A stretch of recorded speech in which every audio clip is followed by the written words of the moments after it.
Here we have the Samsung Galaxy A56, and this one can definitely compete with the likes of the new Google Pixel Phone 9a, the Nothing Phone 3a, or other mid-range smartphones. And today I will show you what you can expect if you buy the smartphone right here, and let's start with the unboxing. Alright, so there are only a few things that you get when you buy the smartphone. There is of course the smartphone itself, and you can get this one in 4 awesome colors. There is this awesome light gray, awesome olive, awesome pink, and awesome graphite. And at least on this one right here, you will not see any of your fingerprints on the backside. Then we got a SIM pin, some paper stuff, and of course a charging cable with a USB Type-C to USB Type-C connection. And yeah, that's all, so let's continue with the specs and the design. So with the A56, you will get a large smartphone with a 6.7-inch display, which is protected by Corning Gorilla Glass Victus Plus, and you have the same protection on the backside as well. Overall, this phone almost looks like the A55 and the A54, but they changed one little thing about the design, and those are the cameras. They used to be apart, but now they built them inside of a small metal case, which offers a slightly better protection. By the way, now there's also no way that you can get dust in between the lenses. But something that I noticed is that this one wiggles around a lot if you put it flat on the backside, which is definitely an annoying thing. So I would suggest slapping on a case on here. Now, the Samsung A56 has a matte aluminum frame with the usual island for your power and the volume button on the side.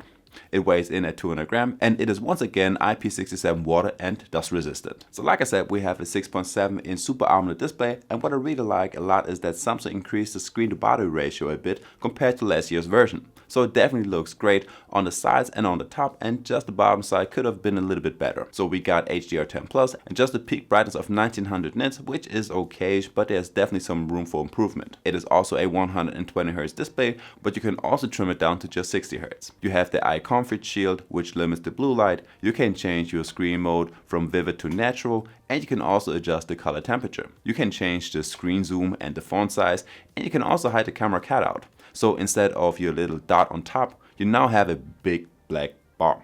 Not sure if that makes anything better. By the way, there is of course an always on display mode on the A56 and also a fingerprint sensor underneath your display. Now I would say that this one works good, even though the response time could have been a little bit better. So let's give this one a try.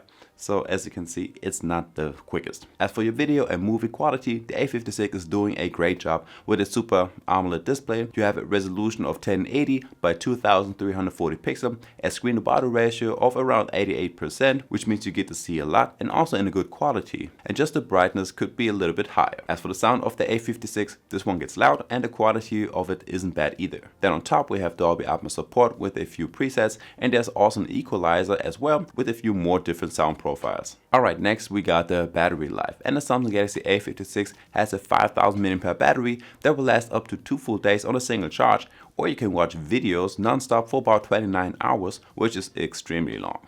Also, the charging speed isn't bad. A full charge takes about 70 minutes, and in about 30 minutes this phone will charge from 0 to 65%. So Samsung promises up to 6 years of OS and security updates, and you can get this phone with either 128 or 256 gigs of internal storage, which is not expandable via micro SD card.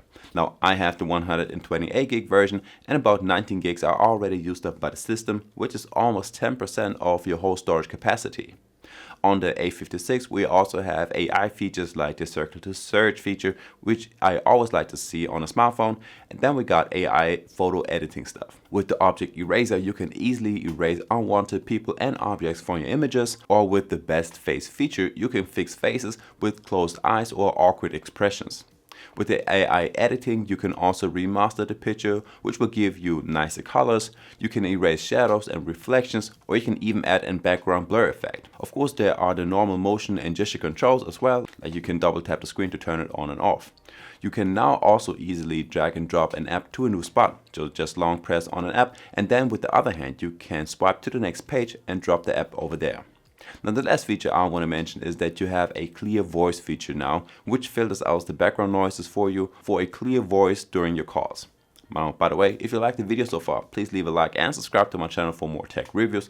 You will also find a link to the smartphone down below in the description. As for the performance and the gaming of the Galaxy A56, and this one isn't actually the best. Inside of this phone we will find the Exynos 1580 chipset, and in your day-to-day usage you will definitely see it lag here and there. You can definitely see it when you shoot your photos or if you want to switch between your different tabs on your phone. Also, while you're gaming, it does lag a bit, especially on higher graphics settings, so I would suggest sticking to the low to medium settings, at least when it comes to some more demanding games like Genshin Impact.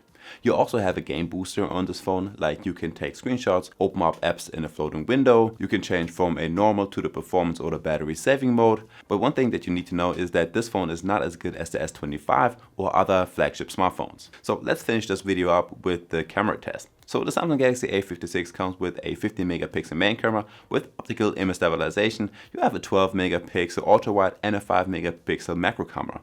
Plus you can shoot videos in 4K resolution and 30 FPS. Now on the front you have a 12 megapixel selfie cam that can shoot videos in 4K as well with 30 FPS. You also have different camera modes, like you got a portrait mode with a 2x zoom option. There's a night and a pro mode. You can take macro shots, slow motion and a few more. So over the last couple of days I stuck to the normal photo mode like most people will do, and I would say that the photos actually came out good. They are packed with details on the default 12 megapixel mode as long as you have enough light. I would say that you get vibrant pictures with a poppy color, and I wouldn't say that they are oversaturated. I only noticed that sometimes photos are a bit soft, which you can see if you zoom in on your picture. The portrait mode is good as well, with a clear separation of the object from the background, and skin tones come out good too. I only noticed that the shutter speed is a little bit slow, which means you have to be extra still to take a good photo. And another thing is that it sometimes fails to have a good focus. It either focuses nothing or it focuses the background. Well, then you have the macro shooter, and I wouldn't bet on this one if I were you, and also the ultra wide angle shooter is just okay-ish. There are certainly better mid-range smartphones out there if it comes to that. And guys, there we have it. So I guess I will see you in the next one. Peace.